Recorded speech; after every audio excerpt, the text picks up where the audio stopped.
बहुत कोशिशों के बाद भी इस्लामाबाद मरकज़ भी बना रहा और हम तो मेहमान नवाजी के लिए भी तैयार हैं, सालिसी के लिए भी तैयार हैं, लेकिन उसके बावजूद भी दोनों पार्टीज़ जो हैं वो कहीं ना कहीं अपने मौक़िफ़ पर डटी हैं, डेडलॉक बरकरार है। क्या सिचुएशन है, क्या हो सकता है, क्या पॉसिबिलिटी है, क्योंकि डोनाल्ड ट्रंप की समझ नहीं आ रही है।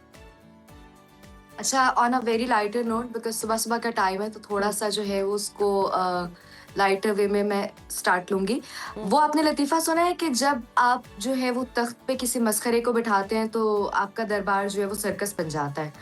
तो सिमिलरली इस वक्त यही सिचुएशन है कि डोनाल्ड ट्रंप जो है वो अपनी ट्वीट्स की बेस के ऊपर ना सिर्फ ये कि अपने मुल्क को चला रहे हैं बल्कि पूरी दुनिया के फैसले ले रहे हैं।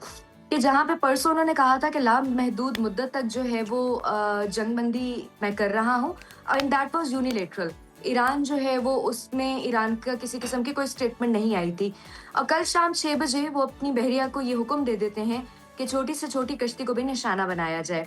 आप ये देखिए कि इस टाइम पे जो ईरान का एक ट्रस्ट डेफिसिट है डोनाल्ड ट्रंप के ऊपर, जो कि जायज भी है, उसकी रीजन डोनाल्ड ट्रंप की अपनी पर्सनालिटी का फॉल्ट है, उनके मूड स्विंग्स हैं। और one fine morning he wakes up and he feels कि नहीं, अब बहुत जंग हो गई है, नुकसान हो रहा है, नहीं करनी चाहिए। And other fine morning he wakes up and he says नहीं यार, अब तो मुझे ये वाली मूव ले लेनी चाहिए। तो आइदर आइदर आप जो है वो प्रेशर टैक्टिक्स को बिल्डअप करते हैं या आप एक बीच का रास्ता निकाल कर मुज़ाकरात करते हैं। JD Vance was the person जो कि मुज़ाकरात की टेबल से पहले राउंड से उठ कर गए थे। अच्छा, उसके अंदर भी एक कॉन्स्पिरेसी थ्योरी है जिस पर मैं बाद में आऊंगी। और आपने देखा कि अमेरिकन्स आर द वंस कि जो अभी मुज़ाकरात के लिए तैयार बैठे हैं, लेकिन अब ईरान नहीं मान रहा। मतलब कंबल तो मुझे छोड़ रहा है लेकिन मैं कंबल को नहीं छोड़ रहा था। तो कुछ जो सिचुएशन है वो इन दोनों ममालिक के दरमियान आ गई है। जेडी वेंस के बारे में भी कॉन्स्पिरेसी थ्योरी ये है कि उन्होंने इंटेंशनली यहाँ से बैकआउट किया था, क्योंकि आपको पता है 2028 के जो सदारती इंतखाबात हैं उसके अंदर जेडी वेंस जो हैं वो उम्मीदवार हैं। तो अपनी मकबूलियत को बढ़ाने के लिए उन्होंने जरा डोनाल्ड ट्रंप की मकबूलियत को कम करने की कोशिश की है कि जो 7 जंगें और 8 जंगें रुकवाने का सेहरा अपने सर लेते थे, वो वेनेजुएला में, ईरान में, आइसलैंड में जो है वो जंग शुरू कर रहे हैं, जंग करवा रहे हैं, just because of the reason कि उनको सिद्रा, ममालिक से ही जंग नहीं चल रही है बल्कि अपने अंदर भी with in the America, with in the party जो है वो डोनाल्ड ट्रंप के जंग चल रही है। अब हम देख रहे हैं कि बहुत सारे जनरल्स जो हैं उन्हें पीट हेगसेथ पहले फारिग कर चुके हैं और अब अमरीकी बहरिया के वो सेक्रेटरी जो मुस्ताफ़ी हुए हैं उनका मुस्ताफ़ी होना इसलिए बड़ा सिग्निफिकेंट है क्योंकि वो डोनाल्ड ट्रंप के बड़े हामी थे, उनके लिए बड़ी फंड रेजिंग की कैंपेन्स करते रहे हैं और वक्त से पहले ओहदा छोड़ देना। क्या आपको लगता है कि इस्टेब्लिशमेंट और ट्रंप के दरमियान कोई मसला चल रहा है ईरान वाले इशू को लेकर? अच्छा, आपको पता है मैं चूंकि थोड़ा प्रैक्टिकल एक्सपीरियंस से बात करूंगी, मैं family members they are in USA और मेरी उनसे बात हो रही थी कि क्या सेंटिमेंट्स है अवाम के। तो दे वर टेलिंग मी कि अगर हम जनरल पब्लिक का ओपिनियन लें तो people are getting so against Trump on these moves.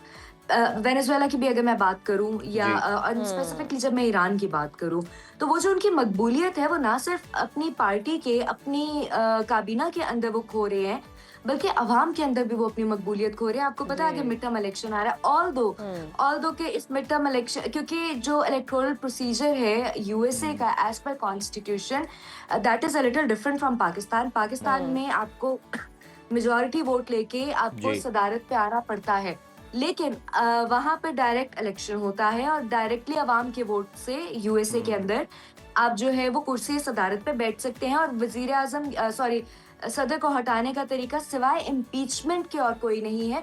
Pakistan में तो वोट ऑफ नो कॉन्फिडेंस दे दिया जाता है जो विद इन द कैबिनेट होता है, लेकिन वहां पे अगर आप जो भी नुमाइंदा मुंतखब होके आया अवाम के वोटों से डायरेक्टली, आप उसको सिर्फ इम्पीच कर सकते हैं, आप उसको ऐसे नहीं हटा सकते।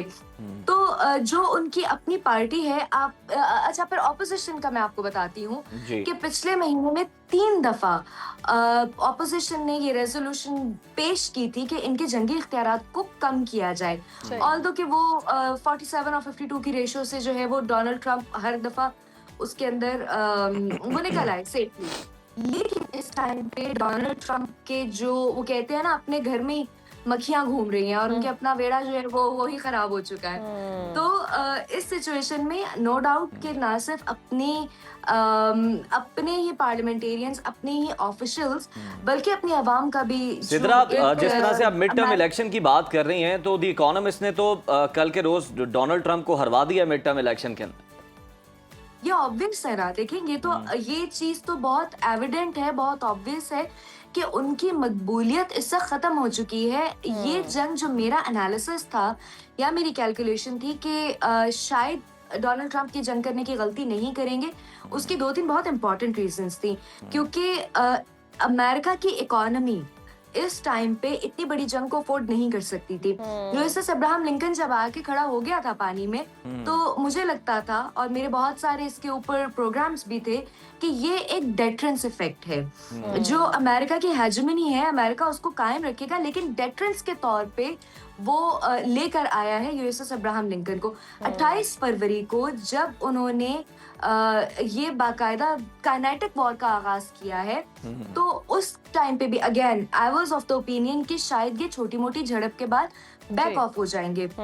लेकिन उस काइनेटिक वॉर के अंदर जब उन्होंने शहादतों का सिलसिला शुरू किया, तो इट वाज ऑल क्लियर कि बहुत ही जिसको कहते हैं ना मंसूबाबंदी और वॉर स्ट्रेटजी के अकॉर्डिंग जो है वो ये इस जंग को आगे लेकर चलेंगे।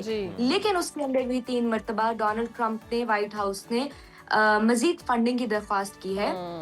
वो मजीद फंडिंग जो है अभी तक की उनके इलेक्टोरल कैंपेन से तकरीबन 6 से 7 गुना ज्यादा फंड जो है वो उसको मांग रहे हैं। अमेरिका फर्स्ट का नारा लगाने वाले जो थे, जो अवाम में इसीलिए मकबूल बिल्कुल थे, सिद्रा, ऐसा ही है। अगर हम ये देखें कि इंटरनल पॉलिटिक्स तो बहुत ज़्यादा डैमेज हो रही है और अमेरिका भी ये नुकसान नहीं उठा सकता, लेकिन इस सब के बावजूद भी धमकियां देना और आबने हुर्मस की बंदिश करना और फिर डटे रहना कि जी मुज़ाकरात इस तरह से आगे नहीं बढ़ेंगे और ये भी पीछे हटने को तैयार नहीं है, तो ईरान के पास क्या ऑप्शन है? क्योंकि ईरान भी अपने कुछ पॉइंट्स पर अगर डटा है और वो कहता है कि अमेरिका संजीदा ही नहीं ले रहा मुज़ाकरात को, इसलिए वो मेज पर बैठने को भी तैयार नहीं है, तो अगर इसी तरह रहा तो क्या दोनों ये जंग अफोर्ड कर सकते हैं?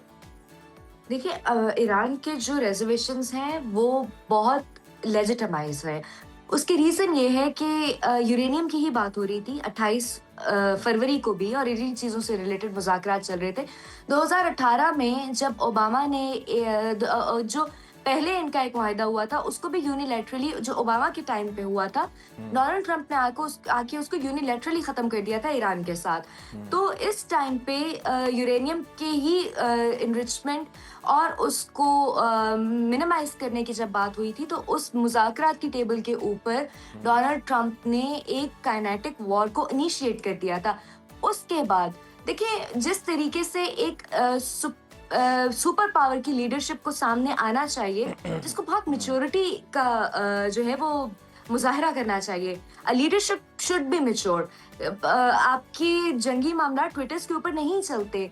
अगर तो डोनाल्ड ट्रंप से एक हफ्ते के लिए उनका मोबाइल ले लिया जाए, उनसे तमाम गैजेट्स की एक्सेस ले ली जाए और फिर उनको टेबल पे बिठाया जाए, तो बहुत पॉसिबल है कि डोनाल्ड ट्रंप कुछ सैनिटी के साथ किसी किस्म के डिसीजंस ले सके, क्योंकि ये जो उनके हाथ में एक टूल उन्होंने पकड़ा हुआ है जो हर थोड़ी देर बाद उन्हें एक शरारत करने पे मजबूर करता है, इस सिचुएशन में मैं नहीं समझती कि ये जंग अभी किसी सूरत में थम सकती है। मुआहिदा हो भी जाए तो इस बात की क्या गारंटी है कि इस मुआहिदे की वायलेशन नहीं की जाएगी? डोनाल्ड ट्रंप की गारंटी उठाने के लिए कौन तैयार है? बिल्कुल, कोई भी गारंटी देने को डोनाल्ड ट्रंप की तैयार नहीं है। और बिल्कुल जिस तरह से आप कह रही हैं कि उनकी आईरो स्टेटमेंट्स बदलती रहती हैं, तो शायद मोबाइल अगर किसी तरह से कोई ले लिया जाए तो पेंटागन कुछ इस तरह से करे तो बेहतरी आ सकती है, सूरत हाल हम देख सकते हैं और मुज़ाकरात जो है वो कामयाब भी हो सकते हैं। Thank you so much Sidra for joining us. और जनाब, अब हम सब इंतजार कर रहे हैं कि मुज़ाकरात जो हैं, जिसके हवाले से कल डोनाल्ड ट्रंप की स्टेटमेंट सी के 36 से 72 घंटे जो हैं वो बड़े अहम है, मुज़ाकरात हो सकते हैं ईरान के साथ और कोई डील भी हो सकती है। तो होपफुली कोई ना कोई डील जो है वो लाजमी हो जाए, क्योंकि पूरी दुनिया इससे सफ़र कर रही है।